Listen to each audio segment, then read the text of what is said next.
ಎಂದು ಯಾವ ವ್ಯವಹಾರಗಳು ಮತ್ತು ಕ್ರೀಡಾ ಸಚಿವಾಲಯವು ಆಗಸ್ಟ್ 2012ರಲ್ಲಿ ಘೋಷಿಸುವರು. ಭಾರತದ ರಾಷ್ಟ್ರೀಯ ಕ್ರೀಡೆಯಾಗಿತ್ತು.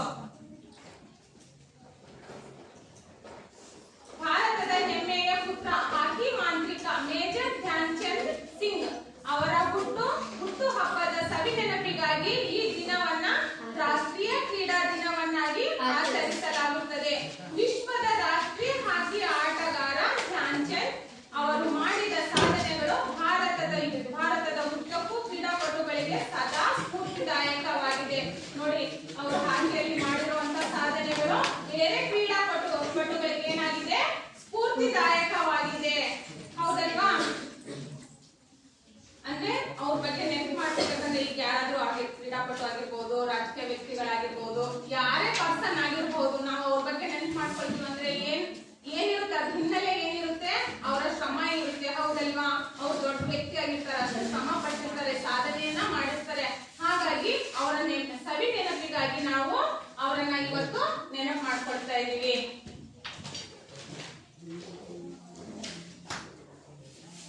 ಅಷ್ಟೇ ಅಲ್ಲದೆ ಧ್ಯಾನ್ ಚಂದ್ ಆಗಸ್ಟ್ 29, 1905 ಡಿಸೆಂಬರ್ 3ರಂದು ಜನಿಸಿದರು. 1979ರಲ್ಲಿ ವಿಶ್ವ ರಾಷ್ಟ್ರೀಯ ಇತಿಹಾಸದಲ್ಲಿ ಅವಿಸ್ಮರಣೀಯವರು. ಮೇಜರ್ ಧ್ಯಾನ್ ಚಂದ್ ಸಿಂಗ್ ಭಾರತವಷ್ಟೇ ಅಲ್ಲದೆ ಪ್ರಪಂಚದಲ್ಲಿಯೇ ಅತ್ಯಂತ ಶ್ರೇಷ್ಠ ಹಾಕಿ ಪಟು. ಇಡೀ ಪ್ರಪಂಚದಲ್ಲಿಯೇ ಇಲ್ಲಿನವರೆಗೂ ಇವರನ್ನ ಸರಿಸಾಟಿ ಯಾರು ಇಲ್ಲ, ಯಾವುದೇ ಆಟಗಾರರು ಸಹ ಇಲ್ಲ ಎಂಬುದು ಅಚ್ಚರಿಯ ಸಂಗತಿ. ಜರ್ಮನಿಯ ಸರ್ವಾಧಿಕಾರಿ ಹಿಟ್ಲರನ್ನು ಬೆರಗುಗೊಳಿಸುವ ಕ್ರೀಡಾಪಟು ಯಾರು? ಮೇಜರ್ ಧ್ಯಾನ್ ಚಂದ್ ಅವರು. ಇವರು ಯಾರನ್ನ ಬೆರಗುಗೊಳಿಸಿದ್ರು? ಜರ್ಮನಿಯ ಹಿಟ್ಲರ್ ಅವರನ್ನು ಸಹ ಅವರು ಜಾಸ್ತಿ ಮಾತಾಡಿ ಜರ್ಮನಿಯ ಹಿಟ್ಲರಿಗೂ ಸಹ ಅವರು ಮೆಚ್ಚುವಂತ ಕೆಲಸವನ್ನ ಮಾಡ್ತಾ ಇದ್ರು. ಯಾರೋ ಮೇಜರ್ ಧ್ಯಾನ್ ಚಂದ್ ಅವರು. ಭಾರತ ಸರ್ಕಾರವು ಇವರಿಗೆ ಪದ್ಮವಿಭೂಷಣ, ಪದ್ಮಶ್ರೀ ಪ್ರಶಸ್ತಿಯನ್ನ ನೀಡಿ ದಾದಾ ಸಾಹೇಬ ಪ್ರಶಸ್ತಿಯನ್ನ ನೀಡಿ ಸಹ ಗೌರವಿಸಲಾಯಿತು. ಇವರನ್ನ ಪ್ರೀತಿಯಿಂದ ದಾದಾ ಎಂದು ಪ್ರೀತಿಯಿಂದ ಕರೆಯಲ್ಪಟ್ಟಿತ್ತು. ಯಾರಿಗೆ?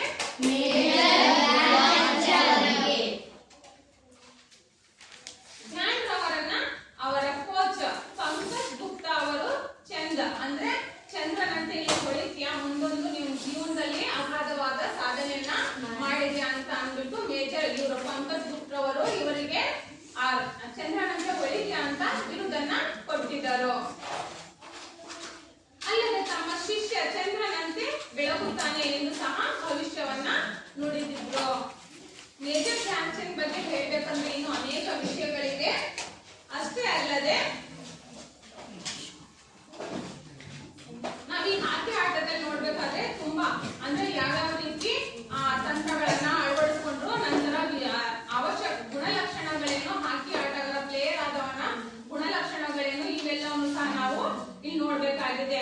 ಹಾಕಿ ಪಂದ್ಯಾವಳಿಗಳು, ನಂತರ ವಿಶ್ವಕಪ್ಗಳು, ಒಲಿಂಪಿಕ್ಗಳು, ಇನ್ನಷ್ಟು ಅಂಶಗಳನ್ನ ನಾವು ಹಾಕಿ ಆಟದಲ್ಲಿ ನೋಡ್ತೀವಿ. ಮೇಜರ್ ಧ್ಯಾನ್ ಚಂದ್ ಅವರು ಇವರು ಅತ್ಯುತ್ತಮ ಸಾಧನೆಯನ್ನ ಮಾಡಿದ್ದಾರೆ ಹಾಕಿ ಆಟದಲ್ಲಿ.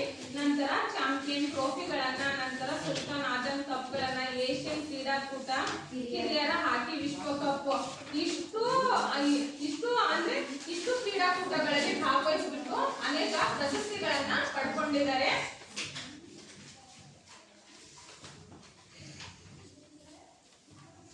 ಖುಷಿ ಆಗುತ್ತೆ ಅಲ್ಲ?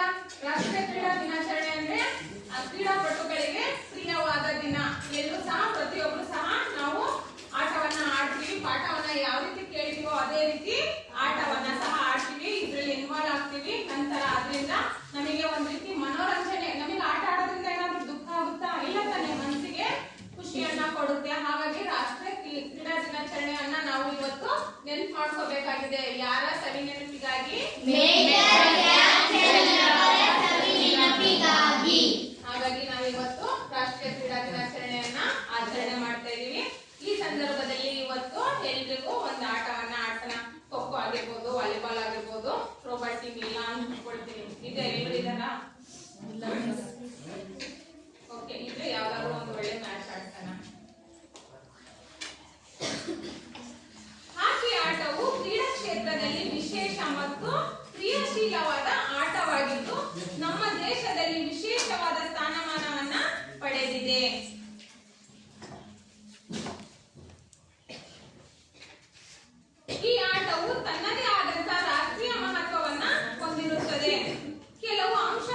ಈಗಾಗಲೇ ಹಿಂದಿನ ತರಗತಿಯಲ್ಲಿ ತಿಳಿದಿತ್ತು. ಈ ಪಾಠದಲ್ಲಿ ಹಾಕಿ ಆಟಕ್ಕೆ ಸಂಬಂಧಿಸಿದಂತೆ ತಾಂತ್ರಿಕ ಅಂಶಗಳನ್ನ ತಿಳಿಯೋಣ.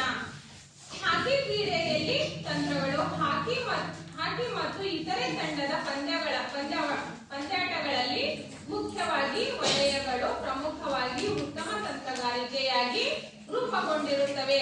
ಆಟಗಾರನ ಪಂದ್ಯಾಟ ಸಂದರ್ಭದಲ್ಲಿ ಈ ಅಂಶಗಳನ್ನ ಗಮನದಲ್ಲಿಟ್ಟುಕೊಂಡು ಈ ತಂತ್ರಗಳನ್ನ ಬಳಸಿದರೆ ಜಯದ ಹಾದಿ ಸುಲಭವಾಗುತ್ತದೆ. ಮುಖ್ಯವಾಗಿ ಔಟ್ ನಂಬರಿಗೆ, ಅಂದರೆ ಎಲ್ಲಾ ದಾಳಿಗಾರ ಆಟಗಾರರು ರಕ್ಷಣಾತ್ಮಕ ಆಟಗಾರರಿಗಿಂತ ಹೆಚ್ಚಿನ ಸಂಖ್ಯೆಯ ದಾಳಿ ಮಾಡುವುದು ಒಂದು ಉತ್ತಮ ತಂತ್ರಗಾರಿಕೆ. ಇದು ತಮ್ಮ ಮೈದಾನದಲ್ಲಿ ಚೆಂಡು ಇದ್ದ ಸಮಯದಲ್ಲಿ ದಾಳಿಗಾರರು ಏಕಕಾಲದಲ್ಲಿ ಎದುರಾಳಿ ಅಂಕಣಕ್ಕೆ ಪ್ರವೇಶಿಸುವುದು ಎಂದರ್ಥ. ಪ್ರತಿಯೊಬ್ಬ ಆಟಗಾರನ ಪಾತ್ರ ಅಂತಿಮ ಆಟದವರೆಗೂ ಸಹ ಪ್ರಮುಖವಾಗಿರುತ್ತದೆ.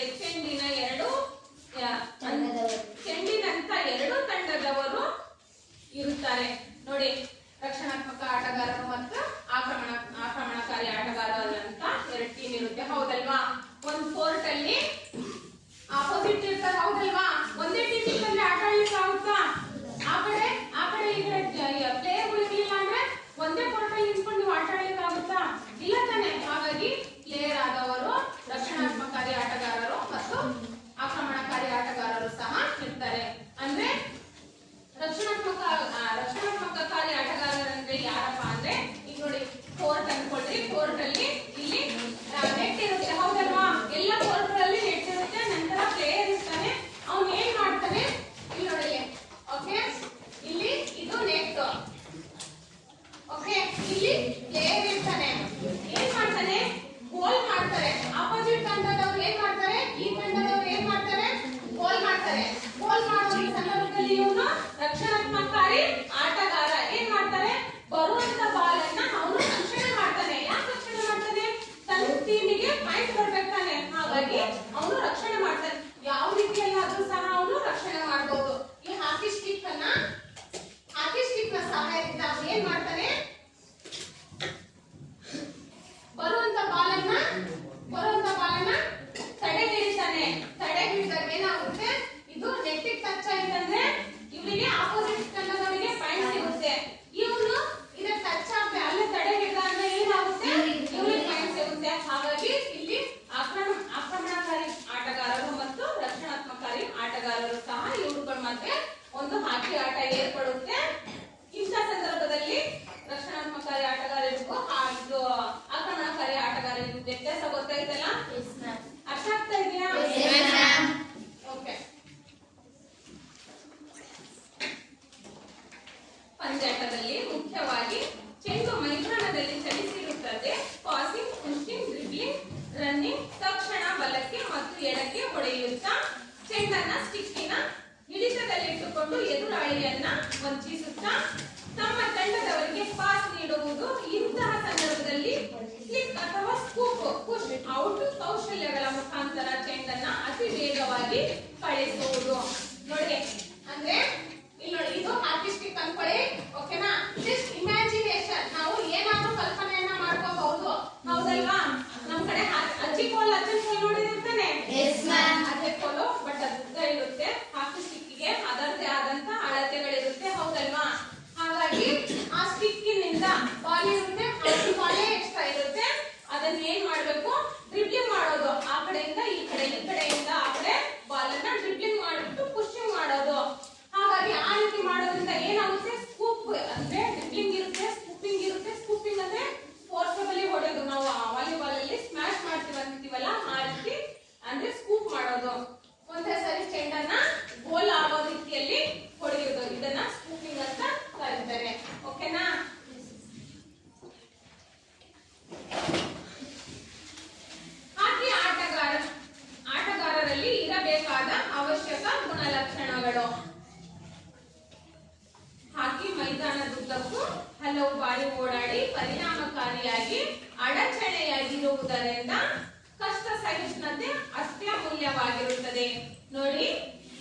ನಾವು ನಿಂತಲ್ಲೇ ನಿಂತ್ಕೊಂಡ್ವಿ ಅಂದ್ರೆ ಮೂವ್ಮೆಂಟ್ ಮಾಡದೆ ಅಲ್ಲೇ ನಿಂತ್ವಿ ಅಂದ್ರೆ ನಾವು ಆಟದಲ್ಲಿ ಏನು ಸಾಧನೆ ಮಾಡ್ಲಿಕ್ಕೆ ಆಗಲ್ಲ. ಹಾಗಾಗಿ ನಾವೇನ್ ಮಾಡ್ಬೇಕು, ಮೂವ್ಮೆಂಟ್ ಮಾಡ್ಬೇಕು. ನಮ್ಮ ಚಲನೆಗಳು ತೀಕ್ಷ್ಣವಾಗಿರ್ಬೇಕು, ನಮ್ಮ ನೋಟನು ಸಹ ತೀಕ್ಷ್ಣವಾಗಿರ್ಬೇಕು, ಅಷ್ಟು ಚುರುಕಾಗಿರ್ಬೇಕು ನಾವು ಆಟವನ್ನ ಆಡುವಂತ ಸಂದರ್ಭದಲ್ಲಿ.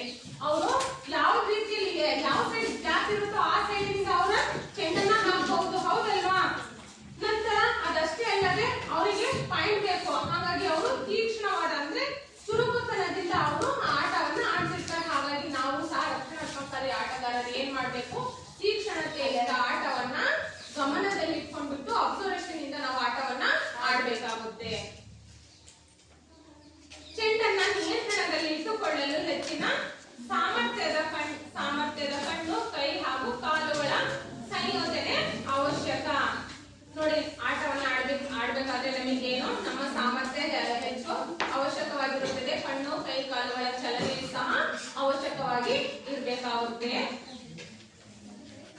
ಚೆಂಡನ್ನು ಸಮರ್ಪಕವಾಗಿ ಪಾಸ್ ನೀಡಲು ಹಾಗೂ ಗೋಲನ್ನು ಗಳಿಸಲು ನಿಖರತೆ ಅವಶ್ಯಕ. ನೋಡಿ, ಚೆಂಡನ್ನ ಸಮರ್ಪಕವಾಗಿ ಅಂದ್ರೆ ಪಾಸ್ ಮಾಡ್ಲಿಕ್ಕೆ ಗೋಲಿನ ಅವಶ್ಯಕ ಇರೋದ್ರಿಂದ ನಾವು ಯಾವ ರೀತಿ ಗೋಲ್ ಬರೋದು ನಿಖರತೆಯಿಂದ ಅವಶ್ಯಕತೆಯಿಂದ ನಾವು ಆಟವನ್ನ ಆಡಬೇಕಾಗಿದೆ.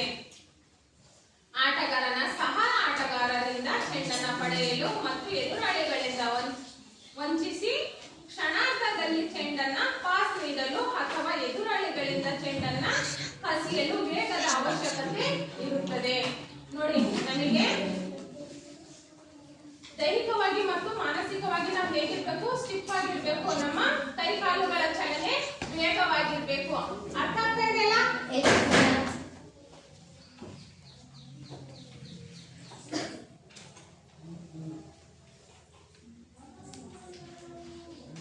ಹಾಕಿ ಸ್ಟಿಕ್ ಅನ್ನು ಚಾಚಿ ಚೆಂಡನ್ನು ತಡೆಯುವ ಸಂದರ್ಭದಲ್ಲಿ ಮತ್ತು ಯಾವುದೇ ನೈಪುಣ್ಯತೆಗಳನ್ನ ಪರಿಣಾಮಕಾರಿಯಾಗಿ ನಿರ್ವಹಿಸಲು ಮೈಮಣಿಗಳ ಅವಶ್ಯಕತೆ ಇದೆ. ನಮ್ಮ ಬಾಡಿ ಬೆಂಡ್ ಆಗಲಿಲ್ಲ, ಫ್ಲೆಕ್ಸಿಬಿಲಿಟಿ ಇರಲಿಲ್ಲ ಅಂದ್ರೆ ಏನಾಗುತ್ತೆ, ನಾವು ಏನೇ ಸಾಧನೆ ಮಾಡಿದ್ರು ಸಹ ಅದು ಯೂಸ್ ಆಗಲ್ಲ. ಹಾಗಾಗಿ ನಾವು ತೀಕ್ಷ್ಣವಾದ ಕೈ ಕಾಲುಗಳು, ಕಣ್ಣುಗಳ ಇರಬೇಕು. ನಂತರ ನಮ್ಮ ಬಾಡಿ ಫ್ಲೆಕ್ಸಿಬಿಲಿಟಿ ಇರಬೇಕು, ಬೆಂಡ್ ಆಗ್ಬೇಕು. ನನ್ನ ಬಾಡಿ ಬೆಂಡೇ ಮಾಡಲ್ಲ, ನಾನು ನಿಂತಲ್ಲೇ ನಿಂತಿರ್ತೀನಿ, ಆಟ ಆಡ್ತೀನಿ ಅಂದ್ರೆ ಆಗುತ್ತಾ? ಆಗಲ್ಲ. ಹಾಗಾಗಿ ನಾವು ಕ್ರೀಡಾಪಟು ಆದವರು ನಾವು ಜೀವನದಲ್ಲಿ ಸಾಧನೆ ಮಾಡ್ಬೇಕಂದ್ರೆ ಯಾವ್ದಾದ್ರು ಒಂದು ರೀತಿ ನೀತಿಗಳನ್ನ, ಆಟದ ನಿಯಮಗಳನ್ನ ನಾವು ಅನುಸರಿಸ್ಕೊಂಡ್ಬಿಟ್ಟು ನಾವು ಆಟವನ್ನ ಆಡ್ಬೇಕಾಗುತ್ತೆ. ಹಾಕಿ ಸ್ಟಿಕ್ ಅನ್ನ ಚಾಚಿ ಚೆಂಡನ್ನು ತಡೆಯುವ ಸಂದರ್ಭದಲ್ಲಿ ಮತ್ತು ಯಾವುದೇ ನೈಪುಣ್ಯತೆಯನ್ನ ಪರಿಣಾಮಕಾರಿಯಾಗಿ ನಿರ್ವಹಿಸಲು ಮೈಮಣಿತದ ಅವಶ್ಯಕತೆ ಇದೆ. ಆಟಗಾರನಿಗೆ ಉತ್ತಮ ಪ್ರತಿಕ್ರಿಯೆ ವೇಗ ಅವಶ್ಯಕ. ನೋಡಿ, ನಾವೆಷ್ಟು ಫಾಸ್ಟ್ ಆಗಿರ್ತೀವೋ, ಎಷ್ಟು ಆಕ್ಟಿವ್ ಆಗಿರ್ತೀವೋ ಆಟದಲ್ಲಿ ಅವೆಲ್ಲ ಗುಣಗಳನ್ನ ನಾವು ಅಳವಡಿಸ್ಕೊಂಡ್ಬಿಟ್ಟು ಆಟವನ್ನ ಆಡ್ಬೇಕಾಗಿದೆ. ತೀಕ್ಷ್ಣವಾದ ಚಲನೆ ಇರ್ಬೇಕು. ಅಂದ್ರೆ ವೇಗ ಹೇಗಿರ್ಬೇಕಂದ್ರೆ ತುಂಬಾ ಫಾಸ್ಟ್ ಇರ್ಬೇಕು. ಈ ಚೆಂಡು ನಾನು ಎಲ್ಲಿರ್ತೀನೋ ಅಲ್ಲಿ ಬಾಬಾ ಅಂದ್ರೆ ಬರುತ್ತಾ? ಇಲ್ಲ ತಾನೆ, ಬರೋದಿಲ್ಲ, ಚಾನ್ಸ್ ಇಲ್ಲ. ಹಾಗಾಗಿ ಚೆಂಡು ಎಲ್ಲಿ ಹೋಗುತ್ತೋ, ಯಾವ ಕಡೆ ಅವ್ರು ಹಾಕಿರ್ತಾರೋ ಸ್ಕೂಪ್ ಮಾಡಿರ್ಬಹುದು ಅಥವಾ ಡ್ರಿಬ್ಲಿಂಗ್ ಮಾಡ್ತಾ ಅವರು ಮೂವ್ಮೆಂಟ್ ಮಾಡ್ಕೊಂತ ಹೋಗ್ಬಹುದು. ಅಂತ ಸಂದರ್ಭದಲ್ಲಿ ನಾವೇನ್ ಮಾಡ್ಬೇಕು, ನಾವು ಸಹ ಮುಂದೆ ಹೋಗ್ತಾ ಇರ್ಬೇಕಾಗುತ್ತೆ. ಹಾಗಾಗಿ ಕೈ ಕಾಲುಗಳ ಚಲನೆಯು ತೀಕ್ಷ್ಣವಾಗಿರ್ಬೇಕು.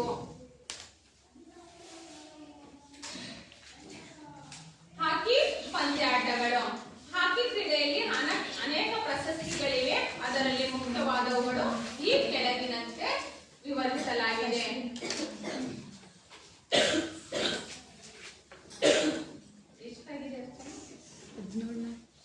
ಹಾಕಿ ವಿಶ್ವಕಪ್.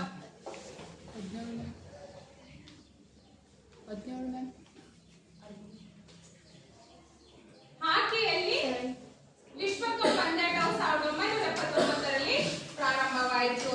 ಹಾಕಿ ಪಂದ್ಯಾಟ ಯಾವಾಗ ಪ್ರಾರಂಭವಾಯಿತು? 1979ರಲ್ಲಿ.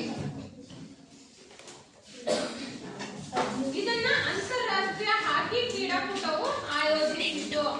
ಹಾಕಿಯಲ್ಲಿ ಇದು ವಿಶ್ವ ಪಂದ್ಯಾಟವೆನಿಸಿದೆ. 2 ಒಲಿಂಪಿಕ್ನ ಮಧ್ಯದಲ್ಲಿ 4 ವರ್ಷಕ್ಕೊಮ್ಮೆ ವಿಶ್ವಕಪ್ ಹಾಕಿಯನ್ನ ನಡೆಸಲಾಗುತ್ತದೆ. ನೋಡಿ, ಹಾಕಿ ವಿಶ್ವಕಪ್ 4 ವರ್ಷಕ್ಕೊಮ್ಮೆ ನಡೆಸಲಾಗುತ್ತದೆ. ಅರ್ಥ ಆಗ್ತಾ ಇದೆಯಾ? ಹಾಕಿ ವಿಶ್ವಕಪ್ ಅನ್ನ 4 ವರ್ಷಗಳಿಗೊಮ್ಮೆ ನಡೆಸಲಾಗುತ್ತದೆ.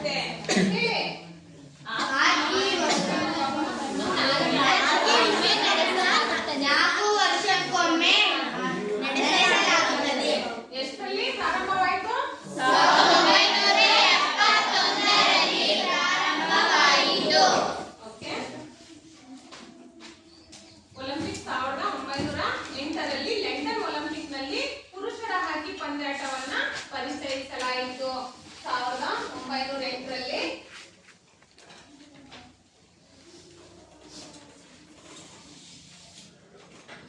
ಲಂಡನ್ ಒಲಿಂಪಿಕ್ ನಲ್ಲಿ ಪುರುಷರ ಹಾಕಿ ಪಂದ್ಯಾಟವನ್ನ ಪರಿಚಯಿಸಲಾಯಿತು. 1980ರಲ್ಲಿ ಮಾಸ್ಕೋದಲ್ಲಿ ಒಲಿಂಪಿಕ್ಸ್ ನಲ್ಲಿ ಮೊದಲನೆಯ ಬಾರಿ ಮಹಿಳೆಯರಿಗೆ ಹಾಕಿ ಪಂದ್ಯಾಟವನ್ನ ಪರಿಚಯಿಸಲಾಯಿತು.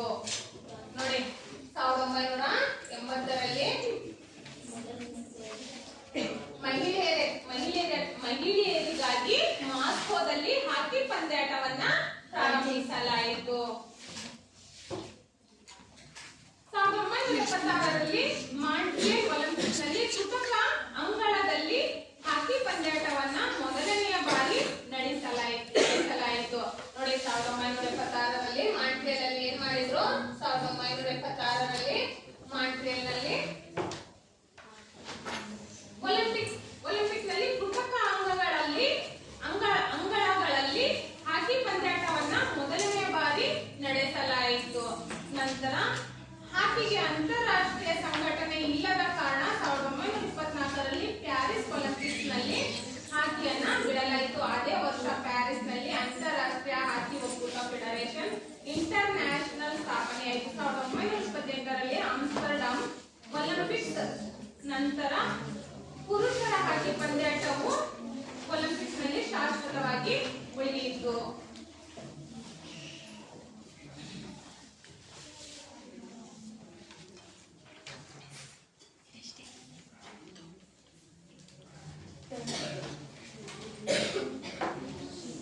ಚಾಂಪಿಯನ್ಸ್ ಟ್ರೋಫಿ 1978ರಲ್ಲಿ ಪಾಕಿಸ್ತಾನದ ಏರ್ ಮಾರ್ಷಲ್ ನೂರ್ ಖಾನ್ ರವರು ಪುರುಷರಿಗಾಗಿ ಚಾಂಪಿಯನ್ಸ್ ಟ್ರೋಫಿಯನ್ನ ಪ್ರಾರಂಭಿಸಿದರು.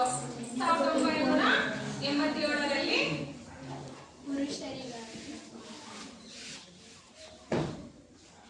ಮಹಿಳೆಯರ ಚಾಂಪಿಯನ್ಸ್ ಟ್ರೋಫಿ ಪ್ರಾರಂಭವಾಯಿತು. ಈ ಪಂದ್ಯಾಟಕ್ಕೆ 6 ತಂಡಗಳು ಸೇರ್ಪಡೆಗೊಳ್ಳುತ್ತವೆ.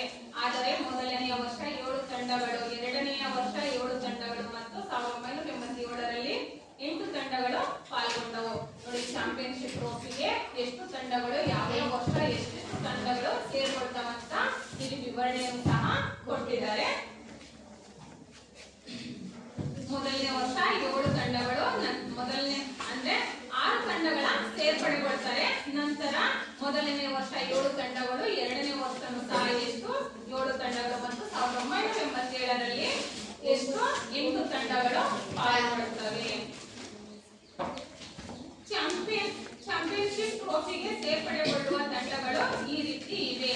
ಚಾಂಪಿಯನ್ಶಿಪ್ ಟ್ರೋಫಿ ನಡೆಸುವ ದೇಶ, ಕಳೆದ ಬಾರಿ ಪಂದ್ಯಾವಳಿಯನ್ನ ಜಯಿಸಿದ ದೇಶ, ಇತ್ತೀಚೆಗೆ ನಡೆದ ವಿಶ್ವಕಪ್ ಅಥವಾ ಒಲಿಂಪಿಕ್ಸ್ ನಲ್ಲಿ ಉನ್ನತ ಶ್ರೇಣಿ ಪಡೆದ ಇತರ 3 ತಂಡಗಳು ವಿಶ್ವ ಚಾಂಪಿಯನ್.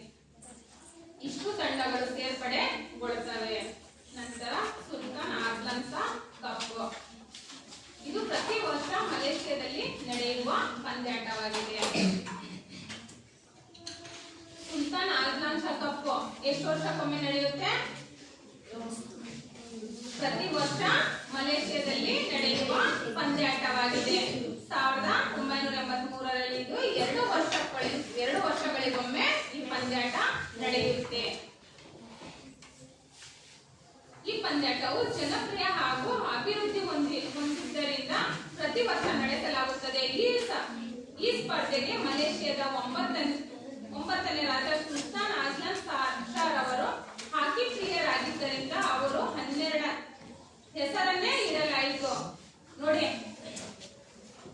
ಮಲೇಷ್ಯಾದ ರಾಜಕುಮಾರ ಇವ್ರು ಏನ್ ಮಾಡಿದ್ರು? ಮಲೇಷ್ಯಾದ 9ನೇ ರಾಜ ಸುಲ್ತಾನ್ ಅಜ್ಲಾನ್ ಇವರಿಗೆ ಹಾಕಿ ಆಟವು ತುಂಬಾ ಪ್ರಿಯ ಅಂತೆ, ಇವರಿಗೆ ತುಂಬಾ ಇಷ್ಟವಾದ ಕ್ರೀಡೆ ಹಾಕಿ ಅಂತೆ. ಹಾಗಾಗಿ ಇವ್ರು ಏನ್ ಮಾಡಿದ್ರು? ಇವರ ಹೆಸರಿಗಾಗಿ, ಸವಿ ನೆನಪಿಗಾಗಿ ಇವರು ಸುಲ್ತಾನ್ ಅಜ್ಲಾನ್ ಶಾ ಅವರ ಹೆಸರನ್ನೇ ವಿಶ್ವಕಪ್ಪಿಗೆ ಅಂದ್ರೆ ಪ್ರಶಸ್ತಿಗೆ ಅವರ ಹೆಸರನ್ನೇ ಇಟ್ರು.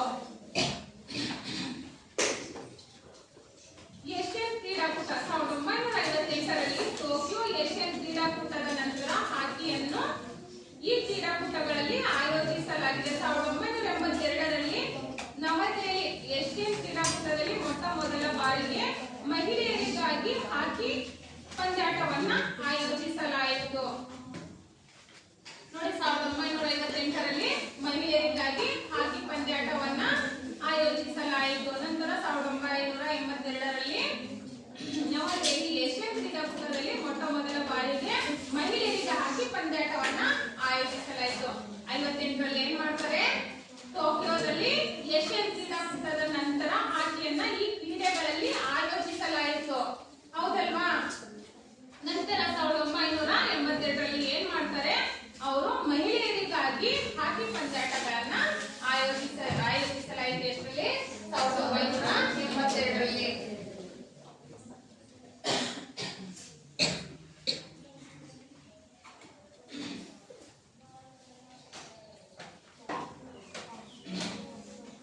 ಹಿರಿಯರ ಹಾಕಿ ವಿಶ್ವಕಪ್ ಈ ಪಂದ್ಯಾಟವನ್ನ ಅಂತಾರಾಷ್ಟ್ರೀಯ ಹಾಕಿ ಒಕ್ಕೂಟ ಆಯೋಜಿಸಲಾಗಿದೆ. ಈ ಪಂದ್ಯಾಟ ಆಡುವ ಆಟಗಾರರು 21 ವರ್ಷ ಪ್ರಾಯ ಮೀರಿರಬಾರದು. ಈ ಪಂದ್ಯಾಟವನ್ನ 4 ವರ್ಷಕ್ಕೊಮ್ಮೆ ಆಯೋಜಿಸಲಾಗುತ್ತದೆ. 1989ರಲ್ಲಿ ಮಹಿಳೆಯರ ಹಾಕಿ ವಿಶ್ವಕಪ್ ಪ್ರಾರಂಭಗೊಂಡಿತ್ತು. ಇವೆಲ್ಲವೂ ಸಹ ಜನರಲ್ ನಾಲೆಡ್ಜ್ ಕ್ವಶನ್ಗೆ ಆಡ್ ಆಗುತ್ತೆ. ಹಾಗಾಗಿ ನೀವು ಹಾಕಿ ಬಗ್ಗೆನೂ ಸ್ವಲ್ಪ ನೆನಪಿಟ್ಕೋಬೇಕಾಗುತ್ತೆ. ಮಹಿಳೆಯರ ವಿಶ್ವಕಪ್ ಹಾಕಿ ಎಷ್ಟರಲ್ಲಿ ಪ್ರಾರಂಭವಾಯಿತು ಅಂತ ಸಹ, ನಂತರ ಎಷ್ಟು ವರ್ಷಗಳಿಗೊಮ್ಮೆ ಪ್ರಾರಂಭ ಮಾಡ್ತಾರೆ ಅಂತ ಸಹ ಆಯೋಜನೆ ಮಾಡ್ತಾರೆ ಅಂತ ಸಹ ಇರುತ್ತೆ. ನೋಡಿ, ಹಿರಿಯರ ಹಾಕಿ ವಿಶ್ವಕಪ್ ಬಗ್ಗೆ ಹೇಳ್ಬೇಕಾದ್ರೆ ಈ ಪಂದ್ಯಾಟವನ್ನ ಅಂತಾರಾಷ್ಟ್ರೀಯ ಹಾಕಿ ಒಕ್ಕೂಟ ಆಯೋಜಿಸಲಾಗುತ್ತದೆ. ಈ ಪಂದ್ಯಾಟ ಆಡುವ ಆಟಗಾರರು 21 ವರ್ಷ ಮೀರಬಾರದು. ಹೌದಲ್ವಾ? 21 ವರ್ಷ ಆಗಿರಬಾರದು, 21 ವರ್ಷದ ಒಳಗಡೆನೆ ಇರಬೇಕು. ಈ ಪಂದ್ಯಾಟವನ್ನ 4 ವರ್ಷಗಳಿಗೊಮ್ಮೆ ಆಯೋಜಿಸಲಾಗುತ್ತದೆ. 1989ರಲ್ಲಿ ಮಹಿಳೆಯರ ಹಾಕಿ ವಿಶ್ವಕಪ್ ಪ್ರಾರಂಭಗೊಂಡವು. ರಾಷ್ಟ್ರೀಯ ಪಂದ್ಯಾಟಗಳು. ಅಖಿಲ ಭಾರತ ಬೈಟನ್ ಕಪ್ ಹಾಕಿ ಪಂದ್ಯಾಟ ಪಶ್ಚಿಮ ಬಂಗಾಳದಲ್ಲಿ ನಡೆಸಲಾಯಿತು. ಅಖಿಲ ಭಾರತ ಎಂಸಿಸಿ ಮುರುಗಪ್ಪ ಚಿನ್ನದ ಪದಕ ಹಾಕಿ ಪಂದ್ಯಾಟ. ಅಖಿಲ ಭಾರತ ಗುರ್ಮಿತ್ ಸ್ಮರಣಾರ್ಥ ಹಾಕಿ ಪಂದ್ಯಾಟ ಚಂಡೀಗಢ. ಅಖಿಲ ಭಾರತ ಸುರ್ಮಿ ಸ್ಮರಣಾರ್ಥ ಹಾಕಿ ಪಂದ್ಯಾಟ ಜಲಂಧರ್. ಅಖಿಲ ಭಾರತ ಛತ್ರಪತಿ ಶಿವಾಜಿ ಹಾಕಿ ಪಂದ್ಯಾಟ ನವದೆಹಲಿ. ಅಖಿಲ ಭಾರತ ಆಗಾ ಖಾನ್ ಪಂದ್ಯಾಟ ಮುಂಬೈ. ಅಖಿಲ Bharat Bombay gold cup hockey ಪಂದ್ಯಾಟ Mumbai. ಅಖಿಲ ಭಾರತ ಒಬೈದುಲ್ಲಾ ಆಶಾ Khan gold cup hockey ಪಂದ್ಯಾಟ Bhopal. ಅಖಿಲ ಭಾರತ ಜವಾಹರಲಾಲ್ ನೆಹರು ಹಾಕಿ ಪಂದ್ಯಾಟ ನವದೆಹಲಿ. ಅಖಿಲ ಭಾರತ ಲಾಲ್ ಬಹದ್ದೂರ್ ಶಾಸ್ತ್ರಿ ಹಾಕಿ ಪಂದ್ಯಾಟ ನವದೆಹಲಿ. ಅಖಿಲ ಭಾರತ ಸಂಜಯ್ ಹಾಕಿ ಪಂದ್ಯಾಟ ದೆಹಲಿ. ಅಖಿಲ Bharat Indira gold cup hockey ಪಂದ್ಯಾಟ Jammu. ಅಖಿಲ ಭಾರತ ಜೆಪಿ ಕಪ್ಪುಸ್ವಾಮಿ ನಾಯ್ಡು ಹಾಕಿ ಪಂದ್ಯಾಟ ಕೋಗಿಲ್ಪಟ್ಟೆ. ಹಿರಿಯರ ರಾಷ್ಟ್ರೀಯ ಹಾಕಿ ಪಂದ್ಯಾಟ. ಹಿರಿಯರ ರಾಷ್ಟ್ರೀಯ ಹಾಕಿ ಪಂದ್ಯಾಟ ಅತಿ ಹಿರಿಯರ ರಾಷ್ಟ್ರೀಯ ಹಾಕಿ ಪಂದ್ಯಾಟ. ಇಷ್ಟು ವಿಧಗಳಾಗಿ 16 ರೀತಿಯಾಗಿ ಹಾಕಿ ಪಂದ್ಯಾಟಗಳನ್ನ ಆಯೋಜಿಸಲಾಗಿದೆ.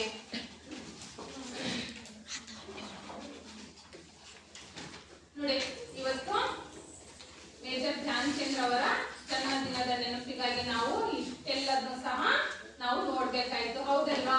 ಅವರ ನೆನಪಿಗಾಗಿ ಅವರು ನಮಗೆ ಇಷ್ಟೆಲ್ಲ ಸೇವೆ ಅಂದ್ರೆ ಇಷ್ಟೆಲ್ಲ ಆಧಾರಗಳನ್ನ ಇಷ್ಟೆಲ್ಲ ಶ್ರಮ ಪಟ್ಟು ಹಾಕಿ ಬಗ್ಗೆ ಇಷ್ಟೆಲ್ಲ ಅವರು ಜನಪ್ರಿಯರಾಗಿದ್ದಾರೆ. ಹಾಗಾಗಿ ನಾವು ಅವ್ರ ಬಗ್ಗೆ ಇವತ್ತು ಅವರ ನೆನಪಿಗಾಗಿ ಇವತ್ತು ಕ್ರೀಡಾ ದಿನಾಚರಣೆಯ ಸವಿ ನೆನಪಿಗಾಗಿ ನಾವು ಧ್ಯಾನ್ ಚಂದ್ರ ಅವರನ್ನ ಇವತ್ತು ನೆನಪು ಮಾಡ್ಕೊಳ್ತಾ ಇದ್ದೀವಿ.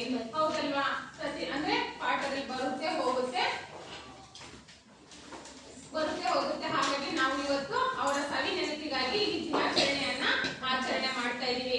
ಅವರ ಸವಿ ನೆನಪಿಗಾಗಿ ಅವರಿಗೆ ಅವ್ರ ಜನ್ಮದಿನದಂದು ಅವರಿಗೆ ನಾವಿವತ್ತು ಅವರಿಗೆ ಒಂದು ಕ್ಲಾಸ್ ಆಗೋಣ. ಮೇಜರ್ ಧ್ಯಾನ್ ಚಂದ್ರ ಅವರ ಸಾಧನೆಗಾಗಿ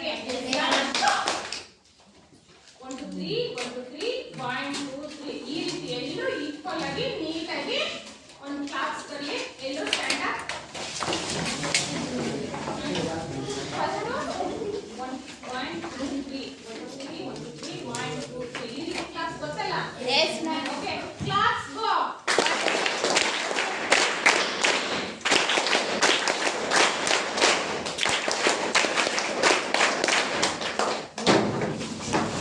ಹಾಗಾಗಿ ಅವರ ಜನ್ಮದಿನದಂದು ನಾವು ಅವರು ಅನೇಕ ಸಾಧನೆಗಳನ್ನ ಮಾಡಿದ್ದಾರೆ. ಹಾಗಾಗಿ ಅವರಿಗೆ ನಾವು ಇವತ್ತು ಈ ಚಪ್ಪಾಳೆ ಮೂಲಕ ಅವರನ್ನ ಗೌರವಿಸೋಣ.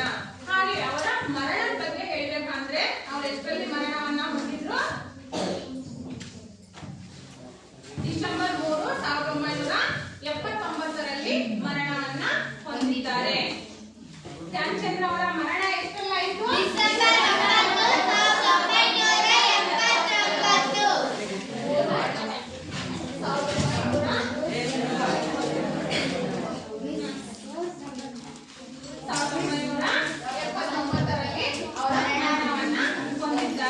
ಹಾಗಾಗಿ ಅವರು ನಮಗೆ ಅಗಾಧವಾದ ನೆನಪನ್ನ ಕೊಟ್ಟಿದ್ದಾರೆ. ನಂತರ ಅನೇಕ ಸಾಧನೆಗಳನ್ನ ಮಾಡಿದ್ದಾರೆ.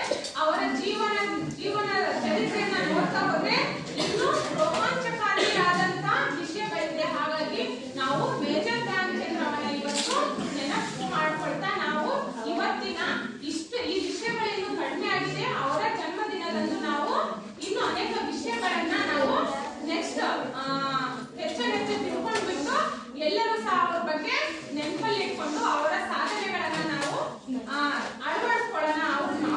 ಅವರಿಗೆ ಬಂದಿರುವಂತ ಬಿರುದುಗಳನ್ನ ನಾವು ಸಹ ಅವರಲ್ಲಿ ಒಂದು ಅಲ್ಪ ಸ್ವಲ್ಪ ಆದ್ರೂ ಕೆಲವೊಂದು ಒಳ್ಳೆ ಗುಣಗಳನ್ನ ಅವರಲ್ಲಿ ಇರುವಂತ ಕೆಲವೊಂದು ನೋಡಿ ಅಷ್ಟು ದೊಡ್ಡ ವ್ಯಕ್ತಿ ಆಗಿರೋದಕ್ಕೆ ತಾನೇ ಅವ್ರ ಹೆಸರಲ್ಲಿ ದಿನಾಚರಣೆಯನ್ನ ಆಚರಣೆ ಮಾಡ್ತಾ ಇದ್ದಾರೆ. ಅಂತಾರಾಷ್ಟ್ರೀಯ ಹಾಕಿ ಕ್ರೀಡಾ ದಿನಾಚರಣೆ ಅಂತಾನೆ ಆಚರಣೆ ಮಾಡ್ತಾರೆ ಪ್ರತಿ ವರ್ಷ.